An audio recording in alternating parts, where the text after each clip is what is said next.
experience some real winter weather here in our region. It's a great pleasure that you have come and see what we have to offer as educational parts of your upcoming groups. And it's even more a pleasure for us that we were able to get this special lecture for us. Welcome, and I'm more than happy to have you here and to have your lecture.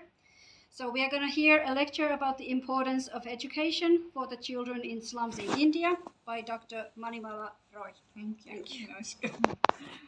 Very good evening to all the people present here. It's my honor and privilege, and I thank Sari, Johanna, and Pavi to offer me this platform to talk about my book. This book I have written, it was published in 2019, and after that, the pandemic was there, but the book has got very good reviews, and a lot of people have appreciated the work. So when Delhi is almost pointing to the sizzling summer ahead, we have come to Finland, and we are enjoying the cold climate of this city, of this country, and we just visited the Santa Claus's place. And but we have seen the warmth of people and the warmth of their hearts here. So I am an economist by training. When I was working in the 90s, I found that you might have heard about the economic reforms that India had undertaken in 1990s. The then finance minister took the policy of privatization, globalization, and liberalization. And that changed the Indian economy to a large extent, giving rise to a large number of white collar jobs, which are not very high level white collar jobs, but low level white collar jobs. And a large number of people internally migrate to our big cities. For example, Delhi. Mumbai is having the largest share of that, having the largest slum areas, followed by Delhi. So before 1991, the migrants who used to come to the metro cities would take their children along for doing household work or whatever they are doing, and because an extra pair of hands would mean some extra income for the family.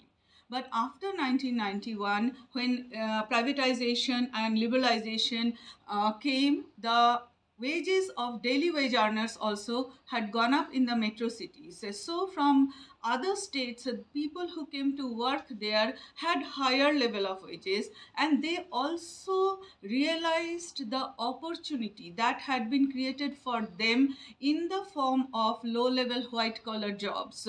They knew that children from upper income level are not going to come and take up these jobs because their aspirations are much higher, but their children, if they go to school and have some minimum basic education and good communication skills, they would grab these jobs, and that will be a change for the future.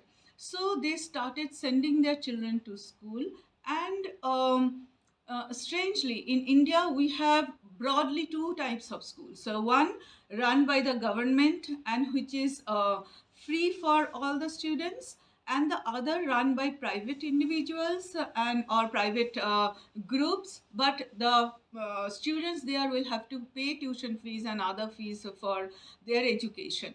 So these migrant people, they were not much interested in sending their children to free government schools. They were more interested in sending them to private schools which are English medium, because they realize that if their children can speak English, then they will be easily the jobs which have been created it will be easier for them to get those jobs. So English at that point became the language of aspiration. Now my study was basically for my PhD thesis, but later on I turned it into a book. I worked on it. The study shows, or I have collected a lot of data. The study shows that the deeper the penetration of literacy into a social segment, the higher the economic well-being of them. So the slum children whom I have interacted with, and I will like to share, it's not easy to go and work in the slums.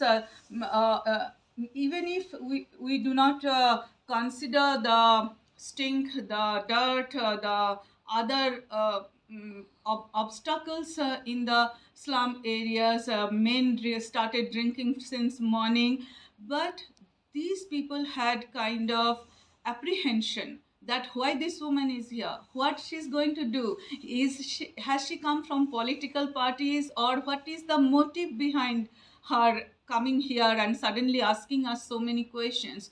So it took me a lot of time. Over the years I have done this work.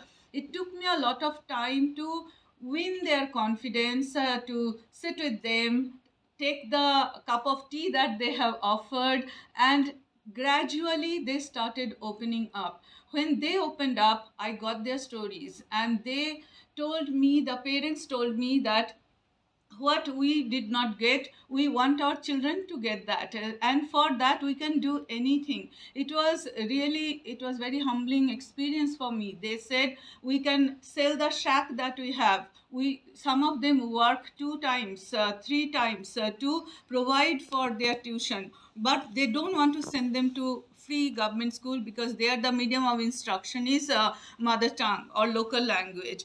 So when I interacted with these children, there was ambition in their minds, and most of them, I had a proper questionnaire made, and most of them did not want to do what their parents do, that is menial jobs. They wanted to be doctors, engineers, or teachers, and they wanted to go to big schools, and their ambition was almost equal to the ambition of other children coming from middle income homes, or the people who are from upper economic strata.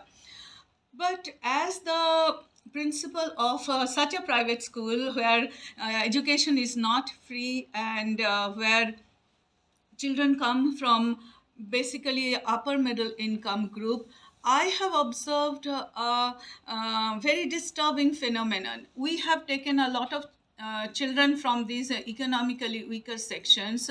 When they come to school, when their parents come to us, we suggested many times that you can put them in government schools, but they insist that no, if they come to this school they will learn English language. But when we observe them in the school setup, they have a lot of challenges. For example, any small uh, pen or eraser will be something very insignificant for a child from a middle income home, but for a child coming from the slum it will be something exotic.